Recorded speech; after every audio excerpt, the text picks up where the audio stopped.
Bom dia, pessoal. Mais uma aula de ciência. Hoje nós vamos conhecer mais 4 grupos de invertebrado do filo dos artrópodes, que são os crustáceos, aracnídeos, quilópodes e os diplópodes, certo?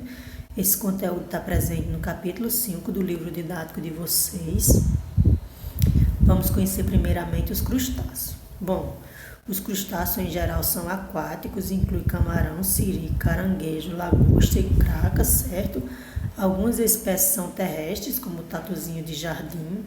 Como todos os artrópodes, eles apresentam exoesqueleto. No caso dos crustáceos, é um exoesqueleto reforçado por sais de cálcio, certo? O corpo está dividido em cefalotórax e abdômen. A gente viu na aula passada que o corpo dos insetos ele é formado por 3 tagmas, cabeça, tórax e abdômen, por anéis que se fundiram, certo? No caso dos crustáceos, a cabeça e o tórax se fundiram, formando o cefalotórax, certo? Então, os crustáceos eles vão apresentar só 2 tagmas, cefalotórax e abdômen, porque a cabeça e o tórax se fundiram. No cefalotórax, há 2 pares de antenas, que funcionam como órgãos táteis e olfativos, certo? Há também olhos compostos e estatocistos, que funcionam como órgãos dos sentidos. Há também um par de mandíbula, entre as quais a boca se abre, 2 pares de maxilas, usadas para mastigar o alimento, e 3 pares de maxilópode, que são pernas utilizadas para manipular o alimento e levá-lo à boca, certo? 5 pares de pernas, chamadas de pereiópedes, que são usadas para o animal se locomover no fundo. O abdômen apresenta apêndices nadadores, que são os pleiópodes. O último par está transformado em urópode, chamado de télcio, e funciona como um remo, ajudando na natação do animal, certo? O sistema digestório é completo, com boca e ânus. A respiração é branquial, certo? O sistema circulatório é aberto, ou seja, o sangue circula dentro dos vasos sanguíneos, mas também circula no interior de lacunas do corpo, onde estão os órgãos. A excreção é feita por glândulas verdes ou antenares, que são glândulas que estão localizadas na cabeça e retiram excretas do sangue e lançam para o exterior através de poros localizados na base da cabeça, certo? O sistema nervoso é ventral, com órgãos dos sentidos bem desenvolvidos. A reprodução é sexuada, os sexos são separados na maioria dos casos e o desenvolvimento é indireto com formação de uma larva, certo? Aqui é só uma imagem que eu tirei do livro de vocês, mostrando uma vista dorsal de um lagostim. Aqui as quelíceras, certo? As antenas, anteníolas, as pernas, o urópode. E aqui à direita é uma imagem, um corte partindo o animal ao meio, mostrando o cefalotórax e o abdômen, certo? Então vocês podem olhar bem direitinho essas estruturas aí no livro de vocês, certo? E agora vamos conhecer os aracnídeos. O corpo dos aracnídeos está dividido em cefalotórax e abdômen também. A cabeça e o tórax se fundiram. Nos carrapatos, essas partes se fundiram, ou seja, os carrapatos apresentam apenas um tagma, certo? Todas as partes se fundiram. Nos escorpião, o abdômen está dividido em pré e pós-abdômen ou cauda, na qual está o aguilhão, que o animal ele utiliza para injetar a peçonha em suas presas ou para se defender de outros animais, certo? Na parte anterior do cefalotórax há um par de quelíceras, que nas aranhas serve para injetar a peçonha, e pedipalpos, apêndices sensoriais na aranha e preenssor nos escorpiões. Não há antenas nem mandíbulas. No cefalotórax há 4 pares de pernas, certo? As aranhas possuem pequenos apêndices abdominais chamados de fiandeiras. Esses apêndices eles secretam uma secreção que em contato com o ar ela se transforma em um fio. Esse fio é usado para a aranha tecer sua teia ou então para fazer um casulo para guardar os ovos ou o alimento, certo?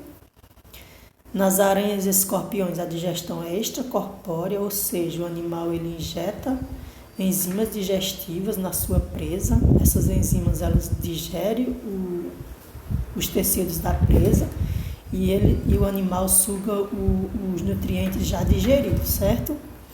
Os carrapatos são hematófagos, ou seja, se alimentam de sangue, quase sempre de vertebrados, certo? São parasitas, principalmente do ser humano, e pode transmitir várias doenças. A respiração é feita por traqueias ou filotraqueias. A gente já viu no caso dos insetos que as traqueias são tubos finos que levam o oxigênio diretamente para as células, sem esse gás passar pela corrente sanguínea, e traz o gás carbônico de volta também sem passar pela corrente sanguínea, certo? No caso de ser filotraqueias, elas funcionam como brânquias internas, ou seja, através das quais o gás oxigênio ele se difunde e passa para a corrente sanguínea e é levado a todas as células. O gás carbônico faz o caminho de volta, certo? A excreção é feita por tubos de Malpighi e por glândulas coxais que se abrem na base das patas. O sistema circulatório é aberto. O sangue circula dentro dos vasos, mas também nas lacunas do corpo do animal. O sistema nervoso é ventral, com órgãos dos sentidos bem desenvolvidos, certo? A reprodução é sexuada, os sexos são separados. A fecundação é interna. O desenvolvimento pode ser direto, no caso dos escorpiões e das aranhas, ou indireto, no caso dos ácaros, ok? Aqui é só uma imagem que eu tirei do livro de vocês, mostrando as principais estruturas do corpo de uma aranha, certo? Aí vocês podem observar ela bem direitinho no livro de vocês. E agora vamos falar dos quilópodes e dos diplópodes, certo? Que aí inclui as lacraias, os embuais que a gente conhece, certo? Os quilópodes apresentam grande número de patas, podendo chegar até a 200, certo? Os diplópodes podem apresentar até 400 patas. Os quilópodes possuem cabeça e um tronco alongado com um par de patas por anel. Os diplópodes possuem cabeça e um tórax com apenas 4 segmentos. No primeiro não há apêndice e nos 3 seguintes há um par de patas por anel, certo? O restante do corpo, com 2 pares de pata por segmento, forma um longo abdômen. Nos 2, a cabeça é dotada de um par de mandíbula e 1 ou 2 pares de maxilares. Os diversos sistemas dos diplópodes e dos quilópodes são muito semelhantes aos dos insetos, com traqueia, tubos de Malpighi, sistema circulatório aberto, sistema nervoso ganglionar e ventral, ocelos e células. Os sexos são separados, com fecundação interna e desenvolvimento direto, certo?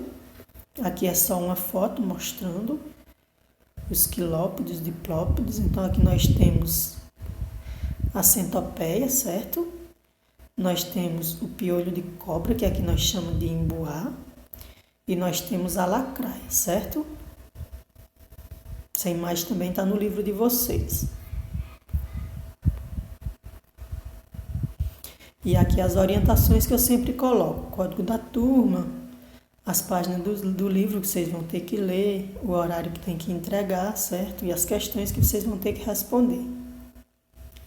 Que aí nós temos aqui a questão 1 e 2, aliás, 20 e 21, que é do livro didático de vocês, e a questão 1, 2 e 3, que eu elaborei para vocês, certo? Então, essa foi a nossa aula de hoje. Como sempre, espero contribuir para o conhecimento de vocês. Tchau e até a próxima.